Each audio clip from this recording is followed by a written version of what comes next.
इसके बाद relative humidity है। Relative humidity is an expression of moisture content of a given atmosphere as a percentage of a saturation humidity at the same temperature. एक खास temperature पे, मिसाल के तौर पे ड्राइबल टेम्परेचर आपने बता दिया कि आप 30 डिग्री सेंटीग्रेड है, वेरिएबल टेम्परेचर बता दिया कि आपका 25 डिग्री सेंटीग्रेड है। उस खास टेम्परेचर पे जो आप मॉइस्चर कंटेंट निकालोगे in the form of percentage, तो वो रिलेटिव ह्यूमिडिटी कहलाता है। ठीक है, जनरली मैं आपको बता रहा हूँ, फिर इस डेफिनेशन की वर्डिंग पे हम बाद में जाएंगे। एक खास टेम्परेचर पे, सेम टेम्परेचर पे जो आपके पास उस टेम्परेचर पे खास उस इन्वायरमेंट के लिहाज से परसेंटेज वाइज हवा में कितनी नमी है, उसको हम रिलेटिव ह्यूमिडिटी कहते हैं। अगर मैं कहता हूँ आपके पास 70% ह्यूमिडिटी है रिलेटिव, तो इसका मतलब हवा में मॉइस्चर ज़्यादा है। ठीक है, अगर मैं आपको कहता हूँ कि 30% है, तो इसका मतलब हवा में मॉइस्चर कम है। अब इसका ताल्लुक आपके ड्राई बल्ब और वेट बल्ब टेम्परेचर से होता है। ये हम साइकोमेट्रिक के अंदर में आपको जो मैं आपको बोल रहा हूँ ना, ये 70% ह्यूमिडिटी ज़्यादा है, 30% है तो रिलेटिव ह्यूमिडिटी कम है, तो इसका ताल्लुक आपके ड्राई बल्ब और वेट बल्ब टेम्परेचर से होता है। फिर इसको डिटेल में देखते हैं कि रिलेटिव ह्यूमिडिटी, सिंपल वर्डिंग आपको समझ आ गई कि in the form of percentage आपको पता चल रहा होता है कि हवा में नमी कितनी है। सिर्फ इतना भी है, अभी के लिए आप इतना ध्यान में रखें। इसके अलावा एब्सोल्यूट ह्यूमिडिटी और moisture content. The weight of water vapor in grains of pound of moisture per pound of dry air or gram of water vapor per kg of air। अगर हमें ह्यूमिडिटी को, जो नमी है, मॉइस्चर आपके पास है, उसको अगर हमें वेट करना हो, कि हम क्वांटिफाई करना हो कि कितनी क्वांटिटी के अंदर है हवा के अंदर मौजूद, तो उसको निकालने का तरीकेकार है कि एब्सोल्यूट ह्यूमिडिटी निकालो। अब इसके 3 नाम है, एब्सोल्यूट ह्यूमिडिटी, मॉइस्चर कंटेंट या ह्यूमिडिटी रेशो। ये तीनों चीज एक ही नाम है। ठीक है, एब्सोल्यूट ह्यूमिडिटी, मॉइस्चर कंटेंट और ह्यूमिडिटी रेशो। अब डेफिनेशन क्या है? Weight of water vapour in grains और पाउंड्स ऑफ मॉइस्चर। ग्रेन्स और पाउंड आईपी सिस्टम दोनों के लिए यूज हो रहा है, लेकिन हम एक को यूज करते हैं, pound of moisture per pound of dry air. अगर 1 पाउंड ऑफ ड्राई एयर है तो कितनी पाउंड ऑफ मॉइस्चर होगी उसके अंदर, तो वो आपकी कहलाएगी एब्सोल्यूट ह्यूमिडिटी। इसी तरीके से ग्राम्स ऑफ वाटर वेपर, यहाँ पे जो लिखा हुआ है ग्राम्स ऑफ वाटर वेपर पर केजी ऑफ एयर, मतलब 1 केजी ऑफ एयर है, उतनी उसमें कितनी ग्राम्स ऑफ वाटर वेपर है, ग्राम पर केजी, तो इसको आप कह रहे हो एब्सोल्यूट ह्यूमिडिटी। सही है। यहाँ पे जो लिखा हुआ है ग्रेन्स, तो पाउंड भी एक यूनिट है, ग्रेन्स भी मॉइस्चर का यूनिट है, छोटा यूनिट है, तो grains of moisture per pound of dry air भी होता है। It is also known as moisture content और ह्यूमिडिटी रेशियो। क्लियर है सर? जब हमारे पास ये रिलेटिव ह्यूमिडिटी पता चल गई, फॉर एग्जाम्पल 70% है, तो सर हम फिर वेट क्यों निकालेंगे सर इसका? सर हमारे को क्वांटिटी तो पता चल गई ना कि हमारे पास ये ह्यूमिडिटी 70% है या 60% है। तो आपको कैसे पता चलेगा कि कितना मॉइस्चर आएगा? वो तो सर परसेंट बता रहे हैं ना, 70%। 70% कितना होगा? 1 kg होगा, 2 kg होगा, 3 kg होगा, या 3 लीटर होगा, 1 लीटर होगा, 2 लीटर होगा? 700 ग्राम, 700 ग्राम। नहीं, ऐसा तो नहीं है 700 ग्राम पे होगा।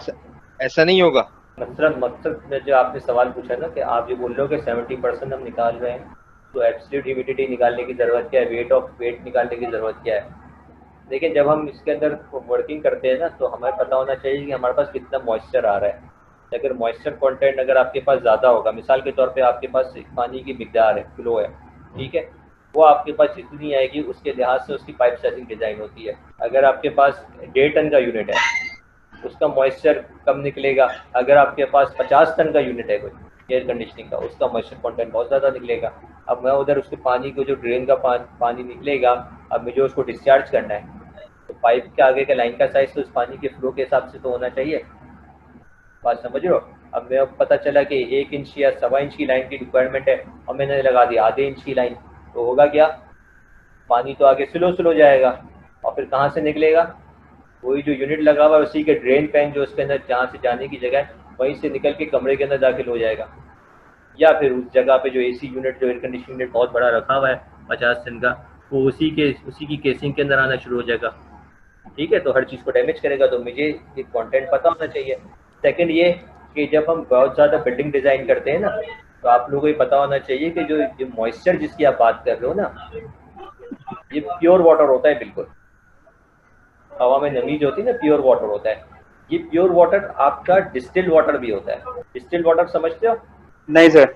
डिस्टिल वाटर के जिसके अंदर किसी किस्म की केमिकल कंपोजिशन नहीं होती, तो कुछ भी नहीं दाखिल होता, उसके बाद एडिशनली ये केमिकल्स डालते हैं ताकि पीने के काबिल बने। वो पानी आप पियोगे अगर डिस्टिल वाटर, तो आपकी बॉडी के लिए नुकसानदेह है। तो यहाँ से बताने का मकसद ये है कि ये पानी अगर आप बहुत सारे एसी यूनिट के अंदर कुछ बिल्डिंग ओनर्स करते हैं, उसको जमा करके अगर एक तरफ जमा करके आप सेल आउट भी करना चाहो तो सेल, बस 100 यूनिट पड़े हुए स्प्लिट यूनिट हैं और सबके जिसका कंडेंसेशन होना है, आपने सब पाइपिंग को जमा किया, पानी एक जगह एक ड्रम में आपने जमा कर दिया। अब वो एज अ बैटरी वाटर आप किसी को बेच भी सकते हो, खाली पाइप से भी अगर आप गुजारोगे ना स्टील के और जिससे, तो वो उसके केमिकल्स भी खींचना शुरू कर देता है, कि पानी की रिक्वायरमेंट है वो केमिकल्स को खींचेगा। तो उसको जब पीने के काबिल बनाने के लिए उसको जब हम ये मिनरल वाटर जिसको हम कहते हैं, जो हमें अवेलेबल होता है मार्केट में नेस्ले वगैरह का डिफरेंट, तो ये उसके अंदर केमिकल्स डालते हैं, एडिशन की जाती है, मिनरल्स डाले जाते हैं बाकायदा, ठीक है। उस एडिशन के बाद आप पीने के काबिल इसको बनाते हो। अच्छा सर, मैं एक मॉइस्चर कंडेंस हो रहा है स्प्लिट यूनिट से, पूछना चाह रहा था कि इसको क्या हम शावर वगैरह में यूज कर सकते हैं, यानी अदर देन ड्रिंकिंग वाटर? लेकिन यूज करना नुकसानदेह इसका, वैसे जहाँ तक मेरी नॉलेज है इसका यूज करना नुकसानदेह, क्योंकि इस पानी में मसला ये है कि ये जो इस काम के लिए आप यूज करोगे ना, वहाँ से केमिकल गेन करेगा। अगर आप पीने के लिए यूज करते हो तो पीने के अंदर जो आपके अंदर के जो मिनरल्स है ना, वो उसको खींचेगा, उसको कम करेगा, तो वो आपकी बॉडी के लिए और नुकसानदेह है। अब शावरिंग के अंदर मुझे नहीं पता कि वो आपकी आउटर बॉडी के साथ क्या करता है, तो उसकी स्किन के अगर स्किन के अंदर अगर कोई आपके केमिकल्स वगैरह कुछ भी आपकी स्किन को जो यूज़ करने में होती होगी बाय नेचुरली, उसको वो क्या करता है, क्या रिएक्शन देता है, ये मुझे नहीं पता। लेकिन ये है कि बहरहाल ऐसा कभी सुना नहीं है कि इसको नहाने के लिए यूज़ किया जाता हो। आगे चलते हैं, जो आपका रिलेटिव ह्यूमिडिटी मैंने आपको बता दिया, परसेंटेज वाइज के अंदर वर्किंग करोगे, और एब्सोल्यूट ह्यूमिडिटी क्वांटिफाई वर्किंग करोगे। अब आ जाओ इससे इम्पॉर्टेंट कि आपके पास अगर सैचुरेशन ह्यूमिडिटी होती है। अब सैचुरेशन ह्यूमिडिटी क्या है? Air at given temperatures can support only a certain amount of moisture and no more. This is referred to as saturation humidity. मतलब एक खास टेम्परेचर पे मॉइस्चर की एक खास अमाउंट को एयर सपोर्ट कर सकती है, उससे ज़्यादा नहीं कर सकती। इसको हम कहते हैं सैचुरेशन ह्यूमिडिटी। अब अगर मैं इसको साइकोमेट्रिक चार्ट की मदद से आप लोगों को समझाऊं, तो ये आपका साइकोमेट्रिक चार्ट है, ठीक है। अगर आपके पास 60% डिग्री फ़ारेनहाइट ड्राइबल टेम्परेचर है, ठीक है, इसी तरह एक आपके पास 70 डिग्री फ़ारेनहाइट ड्राइबल टेम्परेचर, फिर आप आगे चलो 80 डिग्री फ़ारेनहाइट ड्राइबल टेम्परेचर। अब इसके अंदर अगर आप यहाँ पे नोट करो, ये 10% ह्यूमिडिटी, 20%, 40%, फिर आहिस्ता आहिस्ता 100%। 100% ह्यूमिडिटी का अंदर आपके पास जो स्पेसिफिक हीट आ, मतलब ये जो ह्यूमिडिटी रेशो आ रहा है, या एब्सोल्यूट ये जो ह्यूमिडिटी आपके पास नोट हो रही है, ये वाली ह्यूमिडिटी जो नोट हो रही है, ये अगर आप देखो 0.11 है, 0.011 है, 60% के अराउंड, ठीक है। अगर 70 डिग्री फ़ारेनहाइट पे जाता हूँ और 70 डिग्री पे जाके मैं जब चेक करता हूँ तो ये 0.016 के करीब है, ठीक है। क्वांटिटी ऑफ मॉइस्चर एयर के अंदर ज़्यादा हो गई। 80 डिग्री फ़ारेनहाइट पे जाता हूँ तो 0.023 के करीब आ रहा है कहीं, सही है। तो बताने का मकसद क्या है कि अगर 60 डिग्री फ़ारेनहाइट के अंदर आपके पास मॉइस्चर की जो एयर में मॉइस्चर नमी जो दाखिल हो सकती है वो 0.011 तक ही जा सकती है, इससे ज़्यादा नहीं जा सकती एयर के अंदर। प्रोसेस ऑफ एयर कंडीशनिंग के अंदर ये तरीक़ेकार भी होते हैं कि मॉइस्चर को ऐड करते हो, हवा के अंदर दाखिल करते हो ताकि मॉइस्चर बढ़े। तो आपके पास अगर टेम्परेचर की रेटिंग के लिहाज से आपकी मॉइस्चर होती है, इससे ज़्यादा नहीं बढ़ सकती।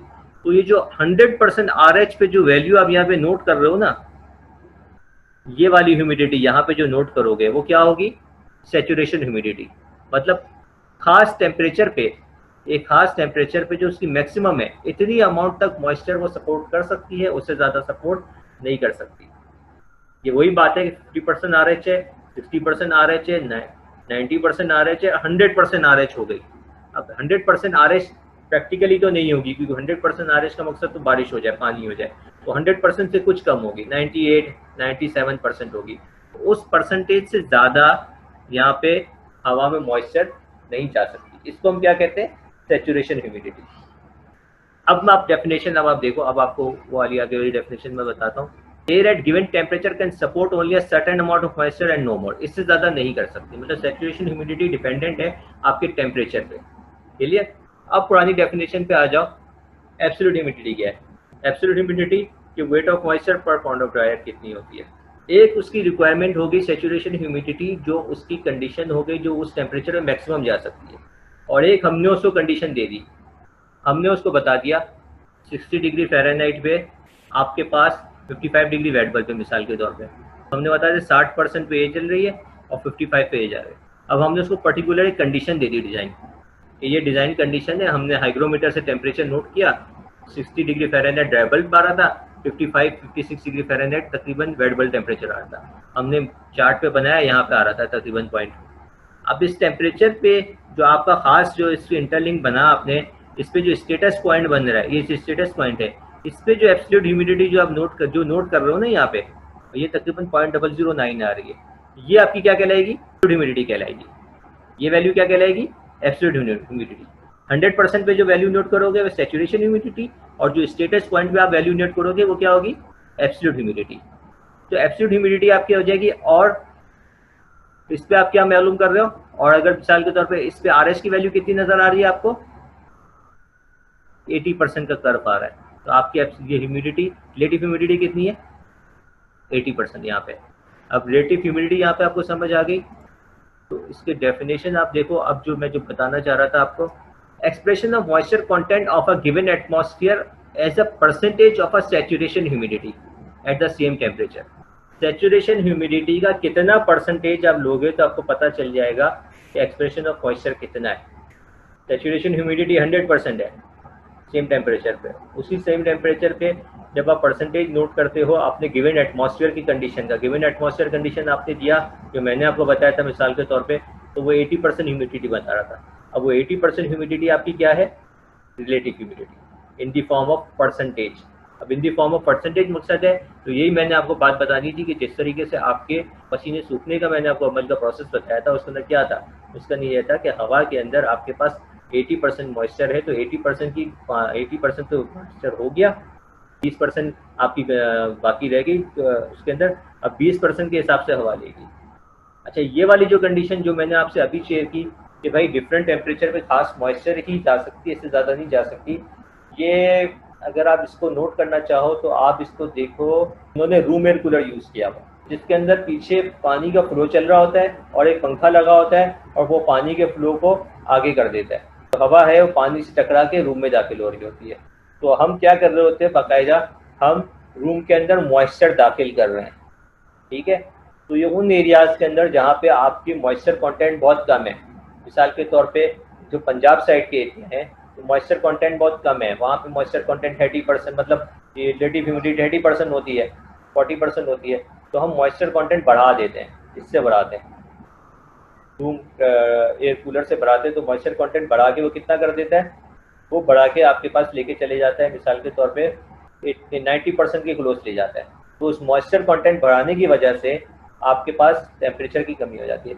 लेकिन क्या मॉइस्चर कंटेंट हम मुस्तकिल बहुत ज़्यादा बढ़ा सकते हैं? अगर वो चलता रहे और हम कहें कि रूम के अंदर हम पानी दाखिल करते हैं, तो ऐसा नहीं है। अगर 40 डिग्री फ़ारेनहाइट है बाहर का, तो उसकी खास रिक्वायरमेंट है कि इतना मॉइस्चर आप दाखिल कर सकते हो। अगर आपके पास 50 डिग्री सेंटीग्रेड है बाहर का, तो उसकी खास रिक्वायरमेंट है, उससे ज़्यादा आप रूम में मॉइस्चर का मतलब ये है कि हवा में दाखिल करना, वरना होगा क्या, वो पानी आ रहा होगा जो आपके ड्रेन पैन से निकल के वापस आ जाएगा। मतलब अगर आप ये समझो कि मैं बहुत बड़ा एयर कूलर ले लूँ और वो मेरा काम कर दे, मतलब आपके छोटे कमरे के अंदर बड़ा एयर कूलर ले लूँ और वो आपको बहुत ज़्यादा ठंडा कर दे, मतलब ऐसा अगर आपके जहन में हो कि भाई मेरा है ना एयर कूलर है, 40 डिग्री सेंटीग्रेड है बाहर का टेम्परेचर, कमरे का टेम्परेचर वो कम करते करते 35 पे ले आता है, ठीक है, आपने बिल्कुल सही जिस कमरे का हिसाब से उससे रूम एयर कूलर, आपके जहन में आया नहीं यार मैं बड़ा रूम एयर कूलर कर ले आता हूँ, वो है ना मेरा कमरे का टेम्परेचर 35 की जगह 30 पे ले आएगा, तो ऐसा नहीं होगा। बात समझे आप डबल साइज के 4 रूम एयर कूलर लगा लो, वो 35 से नीचे नहीं आएगा, सही। सर लेकिन वो मॉइस्चर की क्वांटिटी को बढ़ा देगा, बस मॉइस्चर की क्वांटिटी को बढ़ा देगा उतनी ही जितनी हवा के अंदर गुंजाइश है। अगर एक रूम एयर कूलर बढ़ा सकता है तो उतनी ही बढ़ाएगा जितनी, अगर जैसे 10 बाय 10 का कमरा है, आपने उसके लिहाज से एक छोटा एक रूम एयर कूलर लिया हुआ है, तो वो एक रूम कूलर जितनी मॉइस्चर कंटेंट बढ़ाएगा वही 4 भी उतनी बढ़ाएंगे, 4 भी उससे ज़्यादा नहीं बढ़ा सकते, ठीक है। एक खास मिसाल के तौर पे मैं कह लूँ कि 10 ग्राम ऑफ एयर ऐड कर देंगे तो 90-95% उससे ज़्यादा नहीं जा रहा होगा, ठीक है, क्लियर है। फिर इसके बाद इसकी और डिटेल भी आएगी, रिलेटिव ह्यूमिडिटी, एब्सोल्यूट ह्यूमिडिटी, आपको साइकोमेट्रिक चार्ट से कैसे निकालना है, ये सब हम यूज करेंगे इसके बाद। सर मैं ये पूछना चाह रहा था कि ये इस तरह का कुछ चार्ट है कि जैसे आपने बताया कि टेम्परेचर 40 डिग्री है या 45 डिग्री है, तो एक सर्टेन हम जो है मॉइस्चर दाखिल कर सकते हैं उसमें। तो इस तरह का कुछ चार्ट है कि कितने टेम्परेचर पे कितना जो है मॉइस्चर हम दाखिल कर सकते हैं। एक रूम में मिसाल के तौर पर 40 डिग्री टेम्परेचर है, तो उसमें हम कितना जो है मॉइस्चर दाखिल कर सकते हैं, इससे ज्यादा नहीं कर सकते, या वो डिफरेंशिएट करता है। साइकोमेट्रिक चार्ट इसीलिए तो है, यही तो मैंने आपको साइकोमेट्रिक बताया, चार्ट में यही ठीक तो है, मैं आपको इसमें बता ये रहा कर था अभी, कि जो मैं आपको पीछे जो क्वांटिटी बता रहा था, वो मैं क्या बता रहा था, मैं यही तो आपको बता रहा था कि ठीक। जो आपके पास, जो मैं आपको लेफ्ट राइट साइड पे जो वैल्यूज दिखा रहा था, ये उसकी वैल्यू है। आप अपनी जो इन्वायरमेंट कंडीशन है उसको नोट कर लो, उस नोट करने की कंडीशन के लिहाज से आप उसको साइकोमेट्रिक चार्ट में पुट करो, और राइट साइड पे वैल्यू देखो आप जाके हॉरिजॉन्टल करने के बाद, तो आपको पता चल जाएगा कि इतना मॉइस्चर कंटेंट जा सकता है, इससे ज़्यादा नहीं जा सकता। तो आपको इससे ये भी आइडिया हो गया कि आपको ये पता चल जाएगा कि है ना, अगर आपको कैलकुलेशन करके आप रूम एयर कूलर का साइज भी निकाल सकते हो, अगर सही ठीक। कैलकुलेशन आप करो उसके बाद जाने के बाद, तो आपको ये पता चल सकता है कि आपके जो कंडीशंस है उस कंडीशन के अंदर रूम एयर कूलर का कितना बड़ा साइज आपको यूज़ कर सकते हो या नहीं यूज़ कर सकते, मतलब लगाने का फ़ायदा होगा कि नहीं होगा। एक कंडीशन आप पहले नोट करोगे, एक कंडीशन रूम एयर कूलर को चलाने के बाद भी कर सकते हो, और उसके बाद भी आप गुंजाइश देख सकते हो। ऐसा भी हो सकता है कि बहुत बड़े कमरे के अंदर आपने छोटा रूम एयर कूलर लगा दिया हो, और आपके पास मिसाल के तौर पे 40 के बाद 38 डिग्री पे जा रहा हो, 37 डिग्री सेंटीग्रेड पे जा रहा हो, और आपके पास गुंजाइश हो कि दूसरा रूम एयर कूलर लगा सको, तो आप उस पर्टिकुलर वैल्यूज़ को आप नोट करो कमरे के अंदर, और आप चेक करो साइकोमेट्रिक चार्ट के अंदर जाके कि क्या गुंजाइश मौजूद है। अगर टेम्परेचर 100% पे नहीं जा रहा है, 95% से अबव नहीं जा रहा, 80% पे आरएच भी आपको मिल रही है, तो इसका मतलब आप एक और रूम एयर कूलर या बड़ा रूम एयर कूलर लगाओगे तो वो और क्लोज कर देगा आपको, और टेम्परेचर नीचे कर देगा, 35 डिग्री सेंटीग्रेड तक ले जा सकते हैं। तो ये सारी वैल्यू सब साइकोमेट्रिक चार्ट से निकाल सकते हैं। उसके बाद आपके पास है enthalpy, a thermal property indicating the quantity of heat in the air above an arbitrary atom in BTU पर पाउंड ऑफ ड्राई एयर। जो हीट एनर्जी हम नोट कर रहे होते हैं, जिसके थ्रू हम एयर कंडीशनिंग हम कर रहे होते हैं, कि हमें कितने टनेज निकालने हैं, वो जो एक टनेज और बात कर रहे होते हैं ना कितनी, वो हम एनर्जी की फॉर्म की बात कर रहे होते हैं, वो एनर्जी यहाँ पे इंथैल्पी की टर्म में बात हो रही है। लेकिन इंथैल्पी क्यों कह रहे हैं हम, क्योंकि हम पर पाउंड ऑफ ड्राई एयर की बात कर रहे हैं। A thermal property indicating the quantity of heat in the air above an arbitrary datum in BTU per pound of dry air। BTU पर पाउंड ऑफ ड्राई एयर, एक pound of dry air में कितनी BTU है, इसको हम note कर रहे हैं, तो इसको इंथैल्पी में कह रहे हैं। अच्छा, जितनी भी चीज़ देख रहे होगे और पर पाउंड के अंदर नोट कर रहे होगे, पर पाउंड से मुराद ये है कि आपने एक पर्टिकुलर एक स्टैंडर्ड बना लिया कि इतने पाउंड ऑफ एयर के लिए इतनी एयर है। अब ये इसको हम रूम वॉल्यूम से मल्टीप्लाई कर सकते हैं। मिसाल के तौर पे एक पर्टिकुलर कितने पाउंड ऑफ एयर एक रूम के अंदर है, उससे आप मल्टीप्लाई करोगे तो नंबर ऑफ इसकी BTU आ जाएंगे। पर भी आपने जो एब्सोल्यूट ह्यूमिडिटी नोट की थी, तो उसके अंदर मैंने कहा था कि पर पाउंड ऑफ एयर की कितना मास होगा, कितना वाटर कंटेंट, तो 10/10 का कमरा होगा तो उसके अंदर कम पाउंड ऑफ एयर होगी, 10/20 का कमरा होगा उसमें ज़्यादा पाउंड ऑफ एयर होगी। तो जितनी पाउंड ऑफ एयर होगी उससे मल्टीप्लाई करोगे तो एग्जैक्ट आपके पास वेट आ जाएगा, या फिर एग्जैक्ट आपके पास kg आ जाएगी, ये एनर्जी आ जाएगी। ठीक है। दूसरा वर्ड जो इसका यूज हो रहा है डेटम, आप आर्बिट्री डेटम। डेटम से मुराद ये है कि आपको कोई ना कोई बेस लेवल चाहिए होता है जिसके ऊपर एनर्जी के टर्म को यूज कर रहे होते हैं। एनर्जी नेगेटिव भी होती है, एनर्जी पॉजिटिव भी होती है। जैसे हाइट है, मिसाल के तौर पे मैं आपसे कहूँ कि आप 10 फीट, आपके कमरे की हाइट कितनी है, तो आप कहोगे 10 फीट है। मैं कहूँगा कहाँ से 10 फीट है, आप कहोगे ज़मीन से 10 फीट है। ठीक है। आप ये नहीं, अब अगर कोई बंदा ये कि नहीं भाई ये 20 फीट है, बोले कहाँ से 20 फीट हो गया, भाई बेसमेंट से लगाओगे तो 20 फीट हो जाएगी। तो डेटम आपको बनाना जरूरी है। ठीक है। तो जो एनर्जी के टर्म में डेटम जो यूज हो रहा होता है वो 0 डिग्री फ़ारेनहाइट यूज हो रहा होता है ड्राई एयर के लिए, और मॉइस्चर कंटेंट का यूज हो रहा होता है वो 32 डिग्री फ़ारेनहाइट यूज। क्लियर है कि इस लेवल से ऊपर जितनी एनर्जी है उतनी लेवल पे आपको लेके आना। सही है।